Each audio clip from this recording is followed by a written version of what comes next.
Are Manchester City in a crisis? Never before has Pep Guardiola lost 4 games in a row with Manchester City. But let's try look at it. Let's try put it into perspective. I don't think we can cry crisis yet. I just don't think so. Because if you're looking at the games, you are looking at Spurs. The first game, Spurs away, that was the Carabao Cup, right? Everyone says, okay, Carabao Cup is probably not a bad competition to be out of because you don't want the additional games and it's not the biggest prize that's available or the biggest trophy that's available in a season compared to the Champions League or the Premier League. You look at the first league defeat, that was to Bournemouth, and then there was the Sporting loss in the Champions League. Yes, in the Champions League, I do think City will still be fine. There's still 4 more games to get points and probably qualify automatically to the round of 16 by finishing in the top 8. There's still a lot of points to be gotten there, so I don't think it's panic time in the Champions League as well for City. And then that just makes it 2 losses in the Premier League, with Brighton beating City tonight 2-1, right? So it's 2 losses in a row, and some people say it is even more difficult because they have Spurs and Liverpool to play right after the international break. And of course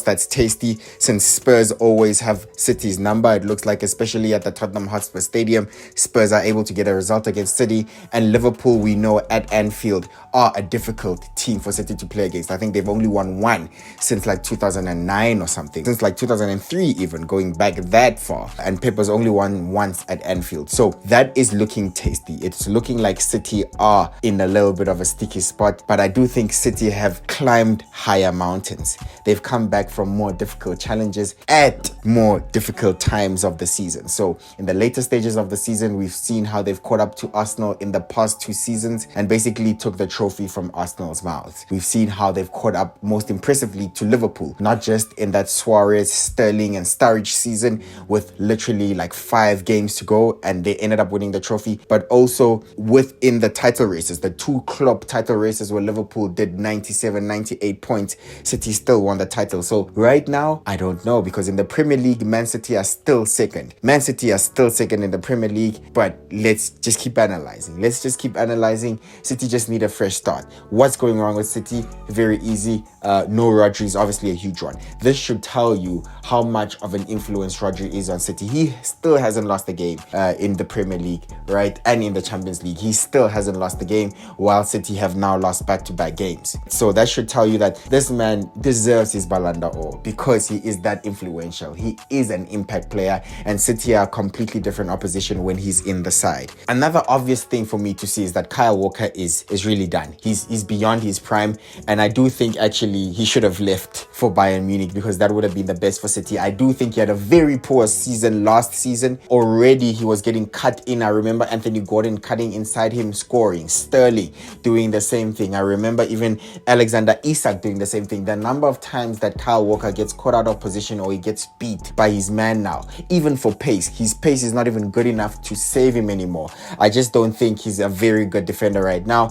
and I think he's definitely well beyond his peak, right? Well beyond playing good. He's not playing good. I think every game he is a weakness for Manchester City on that right side that you can actually attack. So Kyle Walker should not be starting for Man City. It's been a long time since he's had a good game, and maybe it's also forced because of injuries, which brings me to my next point, injuries as well. Obviously Rodri's out for a year, but we know Stones was unavailable, Ikanji was unavailable, Nathan Ake was unavailable, the inexperienced Simpson Pussy started. Do think he had a solid game, but obviously City as a whole could have defended better. Guardiola has also technically been playing left back for a while, and I don't know if maybe that affects his performance now at centre back. Maybe he's a little bit off it. I don't think it's that difficult to find out what's going on with City, what's wrong with City right now. And the last thing is over-reliance on Erling Haaland. We know Erling Haaland is scoring majority of the City goals, but we do know the second top goal scorer for Man City only has like 3 goals, and that is like someone like John Stones. I do think City are struggling to share the goals around the team. So Foden, of course, Foden has had his injuries as well, but he needs to start getting back to scoring. Like, he had a tremendous season last season, scoring so many goals. He needs to get back chipping in. Kevin De Bruyne also has missed, half the season, including from last season because of injuries. Once he starts playing regularly, you'd expect City to be getting more goals. He should be chipping in as well. We know Doku is not the most lethal of finishes. Savinho is yet to score a goal for Man City, although he creates a lot. He had a good chance against Brighton. He should have scored. He needs to work on his finishing there as well, because it could have changed the game. City could have been 2-0 up before even Brighton get their goal. So City are not having other players chip in for goals. We know how Rodri was also chipping in from CDM, scored so many goals, double-digit goals last season for Man City, and he came in clutch, especially when either City were drawing or were losing. He would score either the winning goal or the drawing or the leveling, the goal that levels the game at the time. So Rodri, absolutely essential, tells you exactly why he deserved this Ballon d'Or. But again, City don't have players chipping in. City did sell Alvarez as well to Atletico Madrid, so they lost their main backup striker. So the problem is over-reliance on Erling Haaland, and you can see City are scoring every single game, which leads me to my last point, the defense. City are leaking. I don't think City have kept a clean sheet in 10 Premier League games. Somehow Ederson does get exposed a lot, and somehow Ederson does concede a lot of goals. I do think he was having a decent game, but obviously the goals were so close. Really, there was nothing really you could expect him to do. But he also doesn't make those saves that get you out of trouble, and City do concede, and you can see they've been conceding a tremendous amount of goals every game. Even in the games that City have won, they're always conceding. So they won like 2-1 or 3-1, but they're always conceding. So there are quite a lot of problems that Pep Guardiola needs to address. I think that international break comes at a perfect time for City to stop, reassess, regroup, reflect, try get themselves together and go on a decent run. They will have extremely difficult games coming up. You have Spurs away, like I said, very difficult for City. It looks like they don't really win a lot there at Spurs. And Liverpool as well, same thing. They've only won one there, and that was the weird season where Van Dijk was injured and Liverpool were very terrible. So it looks like it's not going to be an easy game. Liverpool are top of the league right now. And then they also have Forest to play, and Forest currently, they are in the top 4. So it's going to be an interesting time for Manchester City to see how Pep Guardiola and Man City adjust. Will they rise to the occasion? I don't know. It's premature for us to cry panic or to cry crisis.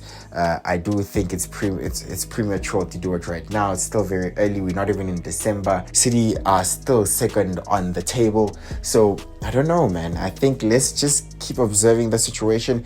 But I think for Liverpool and teams like Arsenal, they need to get themselves in a good position to capitalize on this, because they need every point that they can get. You need to use the slip-ups that Man City have to try and at least open up a little bit of a gap, have some breathing space between them, which also gives you a little bit of a buffer if you have your one-off bad games, right? Especially when we know City have come back from worse. So right now, maybe it's interesting. Of course, winning 5 Premier Leagues in a row would be insane. It's never been done before, but it's a great opportunity for other teams to take advantage of this. I think my last point is that I think as a whole, City don't look hungry enough in these games. They don't look like they're playing with a passion. Maybe they're suffering from success, right? It happens. But obviously with Pep Guardiola's teams, that's not acceptable. And we know the mentality in the City side, and with these players, it's not acceptable as well. So I just think they're going through a slump. They look lethargic. They don't look passionate and hungry enough. So at the moment, they also need to get themselves together. I don't know if it's tired legs. Maybe they've been playing too many games, especially throughout the past few seasons, being in so many competitions, challenging for so many trophies with the standards that they've set. Maybe it creeps in, maybe subconsciously as well. The mentality just fades because of the success. But I do think right now it's a great opportunity for teams to put themselves in a good position, just in case this is the season that Man City do not win it. My prediction earlier this season, I did say that Arsenal would win the league. I didn't think City would do 5 in a row, especially because of the court case and the 115. I definitely do think that at least there's some points deductions there that would help to bring City down in terms of their points tally, and I thought Arsenal would be the team to capitalize. Do I still think that City don't win the league? Yes. Do I think Arsenal win the league though right now? I don't know. I will remain with my prediction. It looks like for me, Liverpool are in a great position. I do think that every year around this time though, City do go through a slump. November, December, City do go through some sort of difficult period, but it looks like they always make it up. When other teams, their crisis period comes on later on in the season, maybe around crunch time, we know how Arsenal lose a lot of points, and some people call it bottling the league in the final few months. You know, it's also happened to Liverpool as well, where they have their slumps later on in the season, and that's the difficult and maybe the challenging part. City can get themselves together and then go on a run, an insane winning run. They do that every year, but I don't know if the other teams can. That's why I think it's a great opportunity for them to do it right now, especially Liverpool. Continue with this run, and I think right now Liverpool have put themselves in a great position to be huge contenders for the league. And I don't think a lot of us had Liverpool as a real contender for the league since the loss of Jurgen Klopp and the change of management. So I do think Liverpool are impressing everyone, and Ancelotti is impressing everyone right now.